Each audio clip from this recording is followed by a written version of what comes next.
Hello, Daniel Tokar here at the Willow Forge in Shepherdstown, West Virginia. And I thought today I would tell you a story. Part of how the knowledge of blacksmithing gets passed along is by telling stories about the men that used to do it, the old guys, how things were done in the old days. You talk about your teachers and famous blacksmiths you've run into at one event or another. Well, I thought I'd start off with talking about Jim Campbell a little bit. I could talk for 10 hours and still not tell you everything you need to know about Jim Campbell. But I think I'll start out with the dry facts first, just so you get an idea of kind of where he fits in history. Jim was born in 1915 and did a lot of adventurous things in his life. But when I first met him back in 1978, he was a retired welder and pipe fitter. He had run his own little garage where he soldered and repaired radiator cores and did a lot of specialized welding. But he had always had an interest in blacksmithing. He knew an awful lot of blacksmiths and had seen things way back in the day. When you talk about somebody born in 1915, yeah, he saw a lot. He lived to within a couple of months of his 100th birthday. He passed away back in 2015. And after he had retired from active work, he became very active in founding some of the institutions in western Pennsylvania related to keeping blacksmithing alive. He was one of the board members. I don't know if he was a founding member, but he was in very early in the Touchstone Center for the Crafts in Pennsylvania, up past Hopwood. He was also, if not a founding member, a very early member of the Appalachian Blacsmiths Association, which would have been, again, about the time that I met him. It would have been sometime around 78, 79 that the ABA got started. So Jim was very active in trying to pass his own knowledge along and helping set up institutions and teaching facilities. The Everly Foundation gave enough money to Touchstone at one point to build a beautiful teaching blacksmith workshop, and Jim was very active in arranging that and having a say about how the forges were set up and the equipment that they would have. So he's one of the grand old men of modern blacksmithing. All that said, what I think I'd tell you today is one of the educational and funny stories that I know about Jim.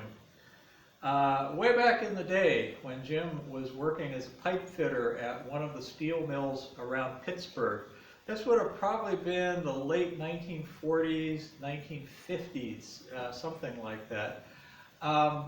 You got to understand that those huge old mills around Pittsburgh back in the day would have 5,000 to 10,000 men working in a facility that might be a 500 or 600 acre plant.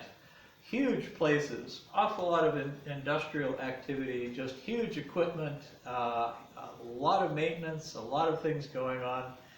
And in order to support that, they needed to make literally millions of dollars of steel every month. So every hour that facility is not in production costs the steel company tens of thousands of dollars. So they didn't shut down the facility just for anything.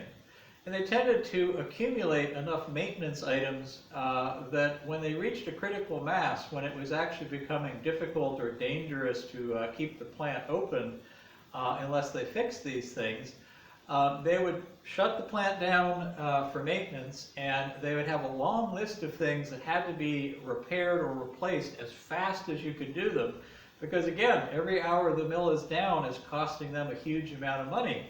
And they've been saving these lists up sometimes for months, if not years, for things that needed to be replaced or maintained. So Jim was part of one of these crews that's running around like mad, trying to fix various steam and hydraulic lines, water lines, because he was mostly working as a pipe fitter at that time, and a welder. And him and his crew actually got through their list, and the general way things worked back then was if you got through your work list, you would go and join other crews that needed help, because the whole thing was you needed to get all these jobs done as fast as possible to get the mill open again. So Jim had finished his jobs, and one of the big jobs that was really hard to do was repacking and refitting very large diameter steam valves. So there was a really big steam valve. I mean, something like a 12-inch steam line, huge bronze globe valve that hadn't been torn apart and repacked probably for decades. And they could not crack the nut, the packing nut, on the top of that thing. Before all of this happened, before they shut the mill down for maintenance, they had made a special wrench by torching it out of a plate of steel, and it had about an 8-foot long handle, so a couple of guys could push and pull on it or beat it with sledgehammers. And they had a 4-man crew that had tried to crack this big nut that was the packing nut and get it off so they could repack the valve. And they couldn't do it. They'd been struggling with it for a couple of hours, and they were kind of at their frustration point. And Jim showed up and wanted to lend a hand, and they were so disgusted they say, "No, Jim, we're just all going to take a break. Go have a sandwich, have lunch, and come back in about 20 minutes and go back at it. But if you want to look at the project while we're gone, go ahead." And that crew left, and Jim's standing there by himself thinking about it.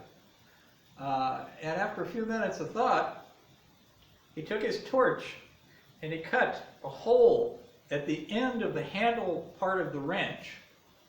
He took a 2-ton come-along and went over to a beam a couple of feet away from the wrench in the right direction, rigged around the beam with his come-along, and put the hook in the hole he torched in the handle. And he said he cranked it up until the cable on the come-along sang like a piece of piano wire.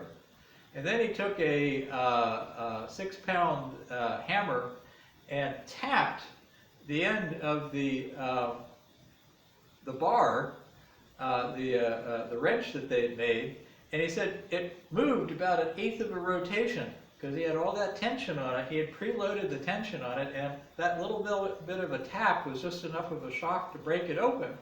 He then took the come-along down, put it away, put his hammer away, and when the crew came back about 20 minutes later, they were all jokingly asked, Jim, what did you come up with? Have you come up with a bright idea for how to crack this open?" And they were making fun of Jim.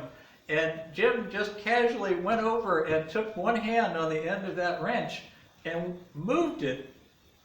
They said everybody's jaw hit the floor, and they said, "Jim cracked it! Jim cracked it!" And it actually got to be kind of a celebration amongst a couple of the crews that had been watching this all morning long as 4 guys had tried to work to break that. And this is very much a Jim Campbell story, because it tells you 2 important things. He said, 1, people have the sense to invent new equipment to do jobs. So if you have the ability to use a piece of equipment to help you, you should go ahead and do that. It's not all muscles and hammers. If you can use a come-along or a crane or a winch or a hydraulic ram or some other piece of equipment to do the work, you should help yourself with whatever equipment you've got available. Don't try and muscle the job just because you're a big he-man and you don't think you need any help. And the second thing that's important about this Jim Campbell story is that 5 minutes of thought can save you hours of bashing away with a hammer. Jim was willing to think a problem through before he picked up a tool. So one of the reasons we tell blacksmith stories is so you can learn from the old men who knew what they were doing. And like I said, I could probably talk all day, but I'm trying to keep these videos short and kind of happy. And so this is kind of your introduction to Jim Campbell, one of the old men of the modern blacksmithing world. A dear friend that I miss so much. I mean, I knew Jim for 45 years at this point, and it's like I think of him every week. It's what can you say about a man like that? Anyway, we'll have more stories at some point, but I thought it was a good time to try this. Bye.